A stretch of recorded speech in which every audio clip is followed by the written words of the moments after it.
unboxing. So kan aku baru balik dari Penang. Lepas tu aku ada lagi sana aku beli benda ni. Namanya Blackbox. Aku berharap lah tak ada orang nak ketuk pintu sebab masa aku angkat pintu biasanya kalau aku tak angkat tak ada apa kejadian pun. Masa aku tengah angkat macam tak jadi. Alah angle macam ni tak apa-apa elok apa dah macam aku. Maaf lah sebab malas lah nak ambil nak set up. So aku ada dua. Aku tak kisah mana-mana aku dapat. Sumpah. Sebab aku nak letak kat beg aku. Okay, sebenarnya aku nak beli tadi. Ini harga dia murah je. Ini dah RM10 and dia dalam RM14.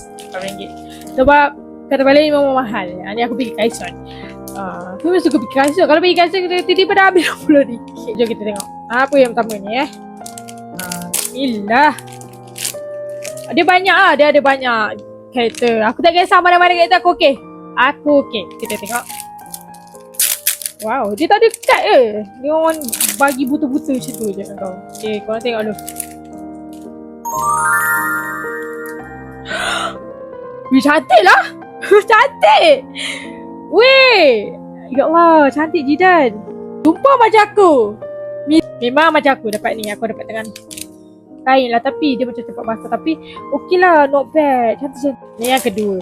Oh, ni ada 5. Kita tak tengok ni. Ni ada 1, 2, 3, 4, 5. Okey lah 5. Kita 5. Aku tak kisah dapat mana-mana pun. Wih, wangi. Tengok. Dapat mana? Aku dapat kucing. Aku sebenarnya berharap aku tak dapat yang putih. Wait a minute. Aku tak kisah dapat mana-mana pun.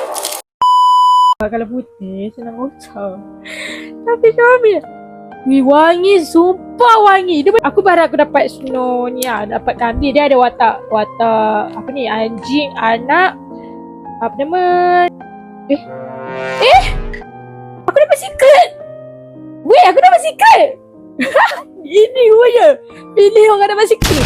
Okay, tu je aku dapat. Okay, terima kasih. Selamat menonton. Bye. Weh, aku dapat secret. Lupa. Okay, aku dah tak beli.